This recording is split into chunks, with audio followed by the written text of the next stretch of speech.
Santo anjo do Senhor, meu zeloso e guardador, se a ti me confiou a piedade divina, sempre me rege, me guarde, me governe, me ilumine. Amém. Amados, quando eu olho para vocês, eu não consigo enxergar simplesmente jovens que necessitam de uma palavra de primeiro amor, de um anúncio querigmático. Quando eu olho para vocês, eu não vejo como aqueles jovens que estão no mundo e precisam sair do mundo e abraçar a fé. Não, eu não enxergo vocês como aqueles jovens que de alguma forma estão na igreja, mas não vivem uma moral católica, não vivem uma vida católica. Eu não consigo olhar para vocês e ver jovens, por exemplo, que ainda caem em erros, em pecados, como por exemplo da impureza, pecados como ainda, por exemplo, de não rezar, de não ter uma vida interior. Não, eu não consigo olhar para vocês dessa forma. E vocês não são isso. Quando eu olho para vocês, eu enxergo pastores, homens e mulheres que já estão num segundo nível, já saíram daquele primeiro chamado, daquela primeira conversão. Homens e mulheres que estão caminhando a passos largos em busca da tua santidade. E que o Senhor fez um chamado específico. O Senhor fez um chamado especial. Lhe deu uma missão. Missão essa de ser pastor. Pastor é onde você está. Na universidade. No seu grupo de oração universitário. Vira para quem está do teu lado e fala: você é pastor.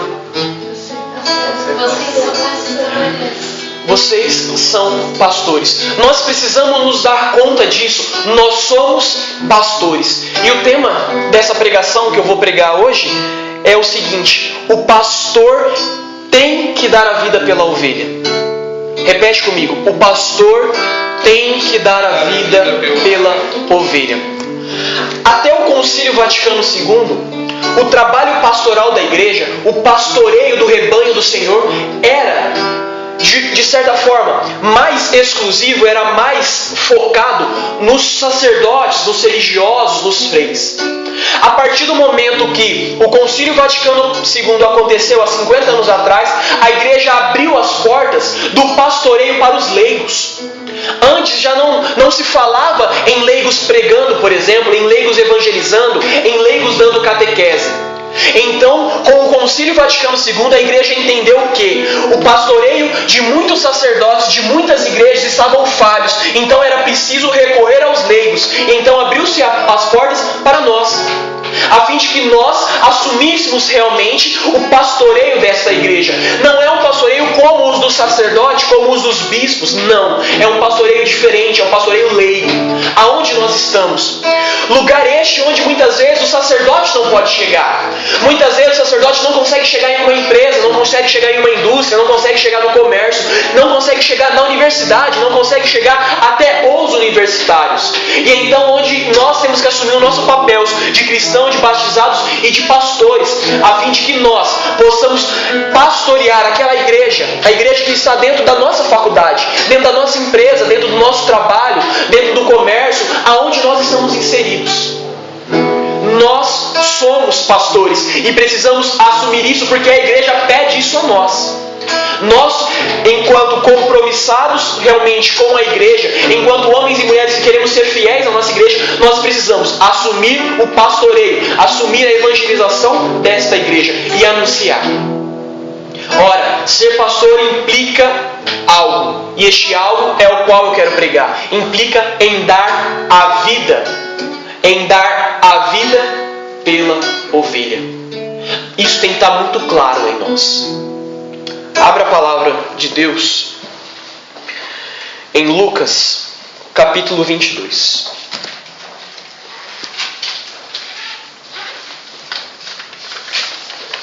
Lucas, capítulo 22, o versículo é o 31 até o 34. Lucas 22, do 31 ao 34.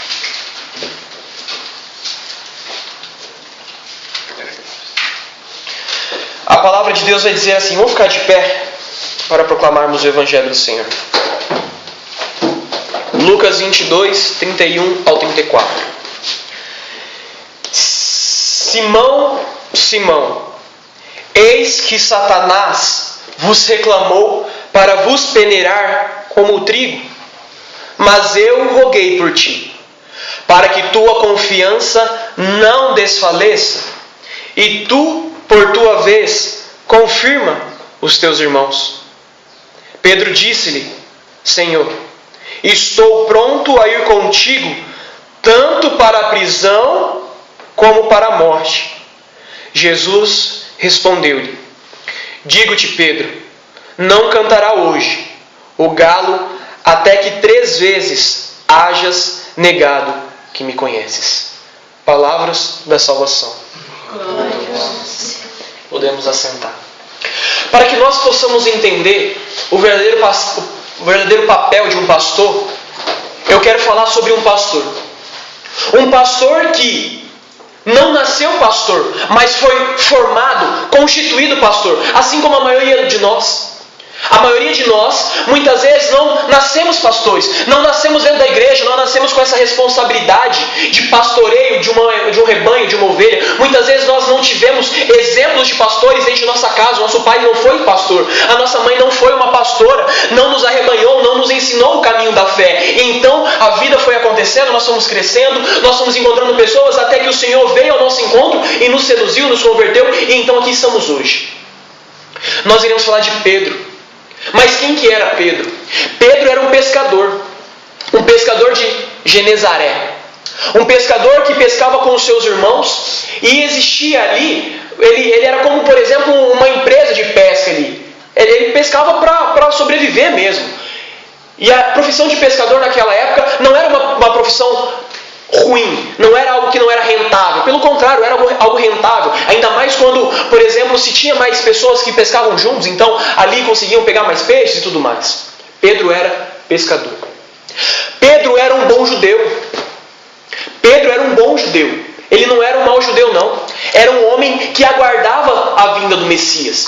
Era um homem que um dia com o seu irmão vai até João Batista para ouvir as palavras que João Batista pregava. A ponto de perguntar: e aí, é você que há de vir? E João Batista lá no seu discurso falou: não, virá alguém bem maior do que eu. Pedro aguardava ansiosamente a vinda do Messias. Pedro, um belo dia, estava à margem do lago de Genezaré, e então vem um barbudinho cabeludo, um rabino, chamado Jesus de Nazaré.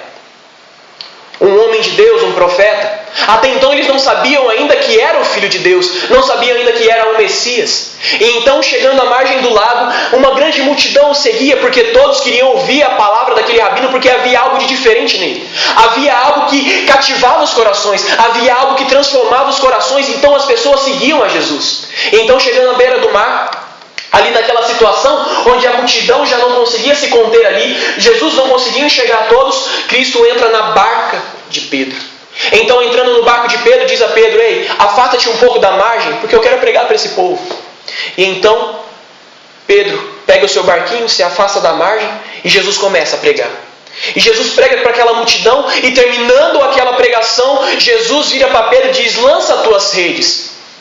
E então Pedro, que era pescador, vira para Cristo e diz: mestre, nós pescamos a noite toda e não pegamos nada. Ora, mas porque tu mandaste, por obediência a ti, eu lançarei as redes. E então, na hora que Pedro lança as redes, eles pegam tantos peixes que Pedro se assusta e diz: afasta-te de mim, porque sou pecador. Porque era um verdadeiro milagre.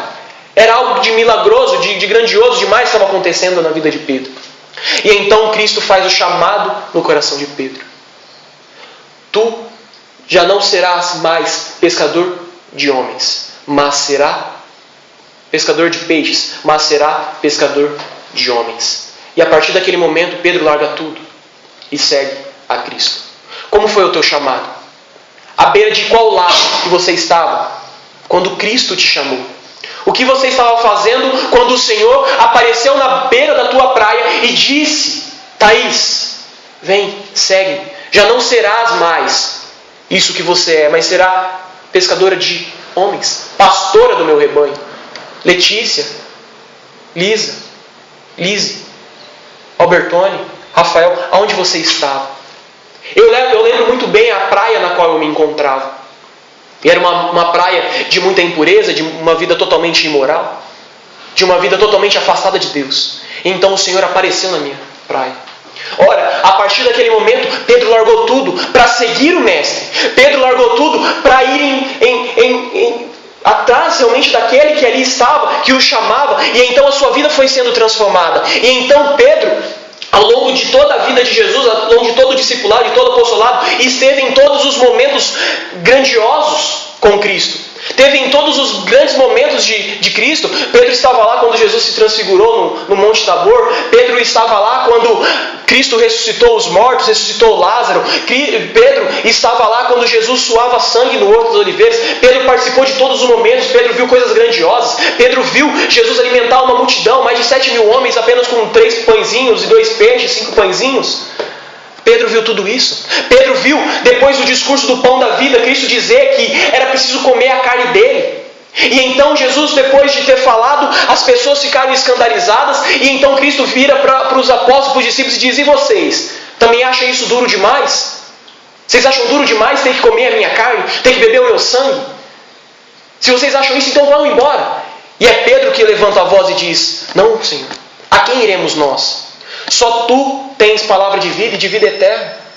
Nós não temos para onde ir. Nós não temos para onde ir. Só que apesar desses 3 anos que Jesus teve a vida pública, onde Pedro ali estava, onde Pedro viu milagres, onde Pedro viu prodígios, onde Pedro pregou, onde Pedro foi enviado também em missão e ali expulsou demônios, onde viu Cristo expulsar demônios, onde viu Cristo se transfigurar, enfim, ainda faltava algo para Pedro. Faltava algo no coração daquele homem, que estava sendo formado, estava sendo constituído um pastor, que não seria um pastor de apenas um redil, de apenas um rebanho pequenino, mas não, seria do rebanho de toda a igreja universal. Seria um pastor de toda a catolicidade, de todos os cristãos. Faltava algo no coração daquele homem. E eu pergunto para você hoje, o que te falta? O que falta ainda no teu coração para que de fato você seja esse pastor zeloso, esse pastor que está disposto a dar a vida pela sua ovelha? Cristo vai dizer que Ele é o bom pastor. E o bom pastor dá a vida. Isso está lá em Lucas, aliás, em João 10:11. Eu sou o bom pastor. O bom pastor dá a vida pelas suas ovelhas. O maior exemplo que nós temos de pastor é nosso Senhor Jesus Cristo. Só que nesta manhã nós não queremos nos comparar a Ele em si, mas nós queremos comparar a Pedro. A fim de que, enxergando as fraquezas de Pedro, enxerguemos também as nossas fraquezas. E possamos tomar os mesmos passos que Pedro teve para se fortalecer, a fim de que nós também sejamos fortes. E possamos ser, como a palavra diz, irrepreensíveis, inabaláveis. Uma rocha firme, sólida no Senhor. Faltava algo a Pedro. Faltava algo a Pedro. E é nítido, e é claro, enxergar este algo que faltava nessa passagem que nós lemos. Onde então, se aproximando à paixão, Cristo diz que Ele teria que sofrer, Cristo diz que Ele teria que padecer e que Ele seria entregue nas mãos dos homens, seria entregue pelos pecados. E então Pedro se levanta e diz: não será assim, mestre, longe disso de acontecer. E então Pedro diz e declara para o Senhor que estava disposto a tudo, estava disposto a ir para a prisão, estava disposto até morrer pela causa, morrer por Cristo, por aquele que havia chamado lá na beira do mar, por aquele que ele havia seguido durante 3 anos, por aquele que ele havia visto tantos milagres, prodígios, que teria curado a sua sogra. Estava disposto a morrer, estava disposto a ser preso. Mas o que de fato acontece quando Cristo é entregue? O que de fato acontece quando Cristo mais precisou da presença do seu amigo? Pedro era amigo de Jesus, era um amigo íntimo, era um amigo próximo. Pedro ali no momento da traição, quando Judas traz Jesus e ele é entregue, Pedro já era pastor desse rebanho. Ele já detinha as chaves do reino dos céus e da terra. Mateus 16, quando Cristo diz: eis que tu és Pedro, tu és rocha, tu és firme, sólido, e sobre esta rocha, sobre ti, Pedro, edificarei a minha igreja. As portas do inferno jamais prevalecerão contra ela. Eis que vos dou a chave dos céus. Tudo que ligares na terra será ligado no céu, tudo aquilo que desligares será desligado. Pedro já era o pastor da igreja, Pedro já era um papa, Pedro já tinha as chaves. E então, no momento em que Cristo é entregue, ele simplesmente nega ter conhecido a Cristo, nega por 3 vezes, negou aquele que caminhou por ele por tanto tempo. Mas negou a Cristo? Porque lhe faltava algo. O que faltava a Pedro? E eu pergunto para você, o que falta a você? Por que tantas vezes você ainda ousa trair o Mestre? Por que tantas vezes ainda você não consegue se entregar de tal forma a esse pastoreio, a ponto de dar a vida por aqueles que estão lá na universidade, a ponto de dar a vida por aqueles que participam do seu voo, a ponto de dar a vida pela tua família, pelos seus parentes, por aqueles que precisam ser pastoreados por você? Ah, Pedro, mas eu não escolhi isso, eu também não escolhi, mas foi Cristo que nos escolheu. Não fui eu que impedi ao Senhor que me constituísse pastor, me colocasse à frente desse ministério, não foi. Mas foi o Senhor. Eu simplesmente disse sim. Não foi a Virgem Maria que pediu para Cristo que ela fosse a mãe do Salvador, que fosse no seio dela que o Verbo encarnasse, que fosse nela que se completasse o mistério. Não foi ela quem pediu, mas foi Cristo quem quis, foi Deus quem a escolheu. E ela disse sim. E esse sim tem consequência.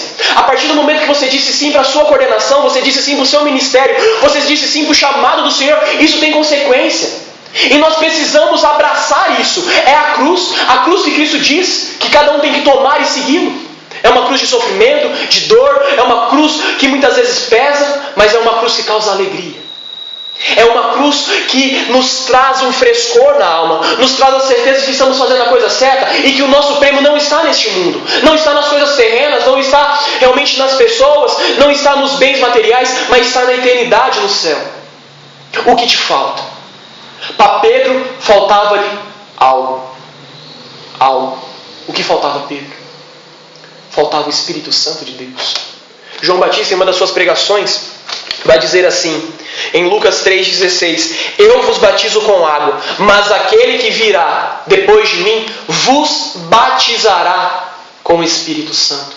Ora, e era de fato isso que faltava a Pedro, porque depois que Pedro nega Cristo 3 vezes, ele se arrepende de tal forma que ele chora incessantemente, a ponto da tradição dizer que Pedro chorou tanto que formou na sua face marcas, fissuras do choro, da tristeza, do arrependimento de ter traído a Cristo. E então, lá em Atos 2, quando Pedro está com todos os apóstolos ansiosos, sedentos, esperançosos para que a promessa do Senhor se cumprisse, o Espírito Santo de Deus viesse, e ali acontece algo grandioso, algo maravilhoso, onde línguas de fogo descem sobre os apóstolos. Ali Pedro fica repleto do Espírito Santo de Deus. Agora já não é mais aquele Pedro medroso, já não é mais aquele Pedro covarde, já não é mais aquele Pedro impulsivo, já não é mais aquele Pedro que disse simplesmente estar disposto a dar a vida, e disse simplesmente que estava disposto a ir para a prisão. Não, agora era um Pedro que de fato ia ser morto, um Pedro que de fato iria dar a vida, um Pedro de fato que iria ter as últimas consequências pelas ovelhas do Senhor, pelo rebanho do Cristo. E então ali, repleto do Espírito Santo de Deus,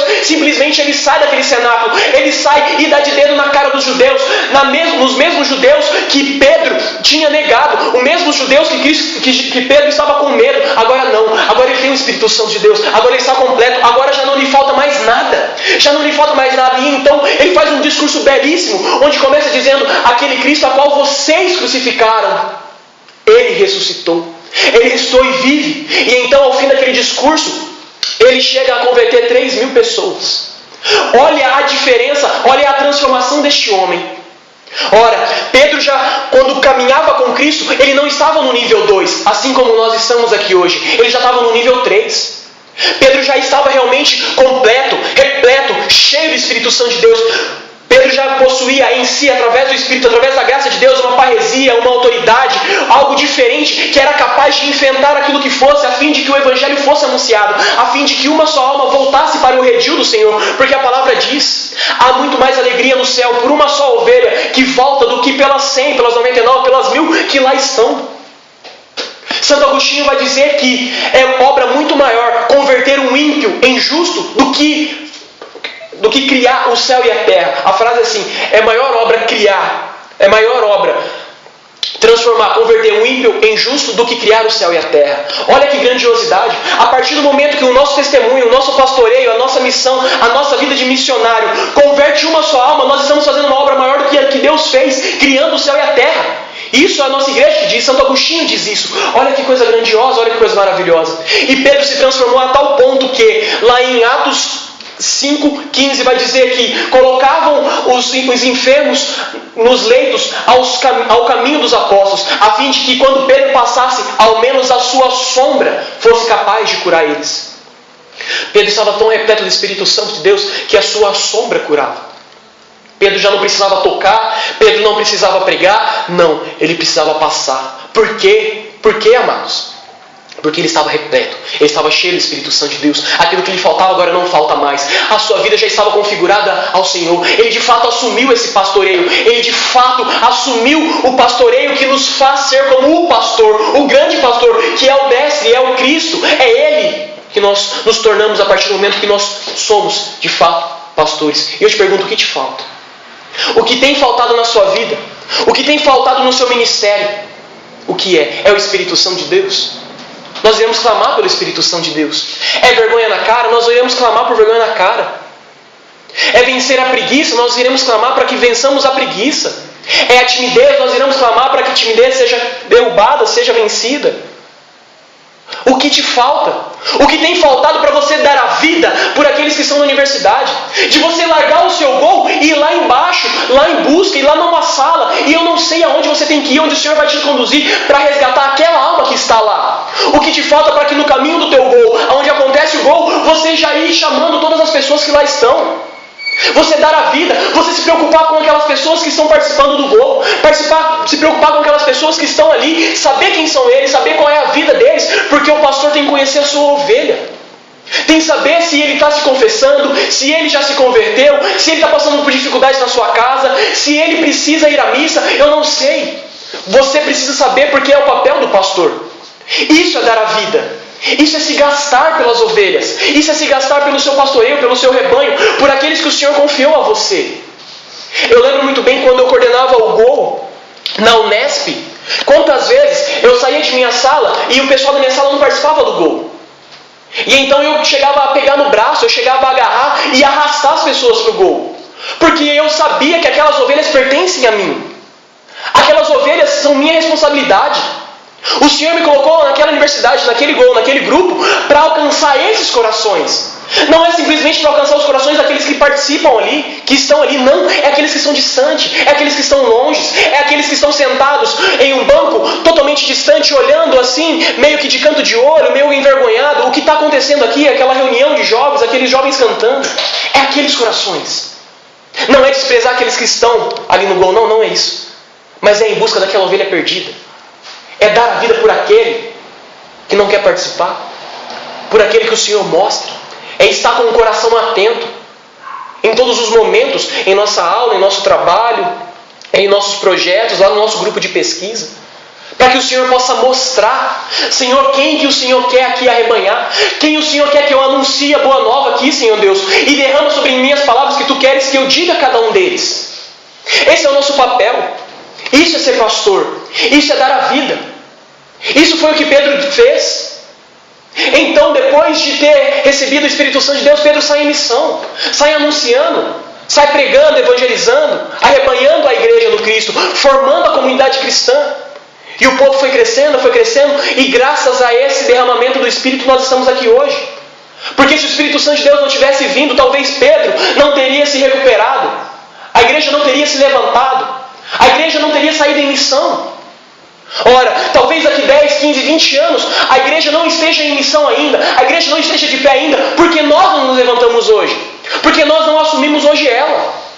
Ora, aquilo que nós fazemos hoje precisa marcar uma história, precisa marcar um tempo. As pessoas daqui 10, 15, 20 anos precisam olhar para o nosso ministério, precisam olhar para a nossa diocese e lembrar, opa, por lá passou o Albertoni, um grande homem de Deus, que depois de ter recebido uma graça grandiosa do Senhor, foi um pastor zeloso, um pastor autoritário, que transformou uma universidade, transformou a Toledo, transformou vidas. As pessoas precisam saber de nós, o nosso nome tem que estar gravado aqui, não por vaidade, não simplesmente por coisas assim humanas, não por isso, mas para que as pessoas olhem para a história e enxerguem o que Deus realizou na nossa vida hoje. Isso tem que marcar. Isso tem que marcar. Assim como marca o nosso passado, quando nós olhamos para trás e enxergamos uma diocese que foi grandiosa nesse ministério. Uma diocese que foi capaz de receber um encontro estadual do MUR. Uma diocese onde tinha um gol tão forte na Unesp que existia missa lá dentro. Isso não é viver de passado, não. É olhar para o passado e enxergar a glória de Deus. É enxergar o que grandes homens e mulheres de Deus fizeram. e permitiram que nós estivéssemos aqui hoje. E que nós hoje também precisamos marcar a história. Nós hoje precisamos marcar a história para que daqui 10, 15, 20 anos as pessoas consigam olhar para trás e vejam: nossa, que massa! Lá naquele tempo existiu o Rafael, que coordenava um gol lá na Unesp, lá, e que homem de Deus! Quantos prodígios, quantos milagres. Nossa, teve um dia lá que a sombra do Rafael passou por um cara lá e o cara se sentiu impactado. E então falou assim: Rafael, onde você vai? Eu falei assim: eu estou indo para o gol, então eu vou também. E a pessoa foi convertida. A vida dele foi transformada. Nós precisamos disso. Mas precisamos identificar o que falta em nós. O que ainda te falta para ser esse pastor. Para ser esse homem, essa mulher zelosa. Este homem, essa mulher entregue plenamente ao serviço do Senhor. O nosso pastoreio não se limita ao nosso gol. O nosso pastoreio não se limita à nossa universidade. É em todas as áreas da nossa vida. Eu continuo pastor quando eu vou no mercado. Eu continuo pastor quando eu ando de ônibus. Eu continuo pastor quando eu estou na fila de um banco. Eu continuo pastor quando eu estou na minha casa. Eu estou numa reunião de família. Eu continuo pastor quando eu saio com meus amigos. Eu continuo pastor. E ali também eu preciso exercer o meu pastoreio. Eu não sei como o Senhor vai te chamar a exercer aquilo ali. Talvez seja como, por exemplo, São Francisco de Assis, que chamou os seus irmãos para evangelizar na praça, e eles chegaram na praça, simplesmente deram uma volta na praça e foram embora. Aí os irmãos falaram assim: mas Pai Francisco, nós não vamos pregar? E Francisco disse: se a nossa vida não falar por nós mesmos, de nada adianta, de nada vale. Se a nossa vida não testemunhar o pastor que nós somos, se nossa vida não testemunhar na nossa casa o católico que nós somos, de nada adianta, de nada vale, de nada vale. O que te falta? O que te falta? O que te falta? O que falta para mim, Pedro? Para ser um bom pastor? Para ser um pastor zeloso? Para estar mais próximo dos meus coordenadores? Para estar sabendo mais das dificuldades dele? O que me falta? O que me falta? Eu lembro de um caso que, por exemplo, até do gol da UNOeste, onde lá existe uma participante e ela precisava se confessar. E então, conversando com ela, eu falei assim: opa, pera lá, nós vamos confessar. Tal dia, tal horário, eu vou te pegar na faculdade, ela mora fora, vou te pegar na faculdade e nós vamos na igreja. Nós vamos, antes da missa, lá o padre vai atender a confissão, você vai se confessar. Isso não foi uma, foi 2 vezes, 3 vezes. Isso é zelo pelas ovelhas. É pegar, é carregar, é pôr no colo. Não estou falando isso para querer me exaltar, não, mas para dar um exemplo do que é dar a vida pela ovelha. É você se preocupar com ele. É como, por exemplo, o Albertone, que estava passando umas dificuldades na casa dele, e o seu pastor foi até a casa dele para ajudar. O Tony foi lá. É você saber o que se passa. É você saber que uma das ovelhas que estão lá vão ter uma prova difícil pra caramba. Não é algo ligado à fé. Não é algo ligado ao gol. Mas ele vai passar por uma prova difícil pra caramba. Ele está com dificuldade de estudar e você tem facilidade naquilo. É zelo do pastor. Opa, vamos estudar junto. Eu te explico, eu te ajudo. Eu passei por essa matéria, eu tive facilidade. Isso é zelo. Zelo de um pastor que dá a vida pela ovelha. Quando nós somos do mundo, e o mundo vai fazer festas, o mundo vai promover pecado, vai promover um monte de coisas que fazem os jovens se perder, eles fazem de tudo. Eles dão convite, eles vão na casa buscar, eles enchem o Facebook de mensagenzinha, lembrando a pessoa: vai ter tal festa, vai ter a churrascada, vai ter a bebedeira lá, vai ter o negócio lá. Enchem o saco, pagam se for preciso. E muitas vezes, quando nós nos convertemos, nós nos tornamos tão vagabundos, tão sem vergonha, que a gente fala: eu chamei, fiz a minha parte. Agora, se ele vai ou não, o problema é dele. Gente, não é assim. O pastor não é esse. E Cristo diz: ou você é pastor, ou você é mercenário. O mercenário não dá a vida pela ovelha. O pastor, sim. O mercenário não sabe quem são as ovelhas. O pastor, sim. O mercenário não está ali com o redil, preocupado com cada ovelha, sabendo a dificuldade de cada ovelha. O pastor, sim. O pastor, sim. Cristo te conhece. Ele sabe de todas as suas dificuldades. Ele está em todos os momentos ao teu lado. te amparando, te consolando, te fortalecendo, te guiando, te chamando, te seduzindo. Porque Ele é o bom pastor. Porque Ele é o bom pastor. Que possamos agora, nesse momento, abaixar nossa cabeça. Abaixar nossa cabeça num ato de exame de consciência. Tentando enxergar no Senhor o que nos falta. O que nos falta para sermos bons pastores. O que nos falta ainda para dar a vida pelo nosso ministério. O que falta ainda para que nós possamos dar a vida pelas almas. O que nos falta ainda para poder declarar, assim como João Bosco, dai-me almas e ficai com o resto. O que nos falta ainda para fazermos loucuras pelo céu. O que nos falta ainda para fazermos loucuras para arrebanharmos almas para o céu, almas para o Senhor. O que nos falta? Aonde o Senhor tem que agir? Aonde o Senhor tem que operar? Quais áreas da minha vida o Senhor tem que transformar? Quais os dons que o Senhor tem que derramar sobre mim? É o dom da palavra, do discernimento,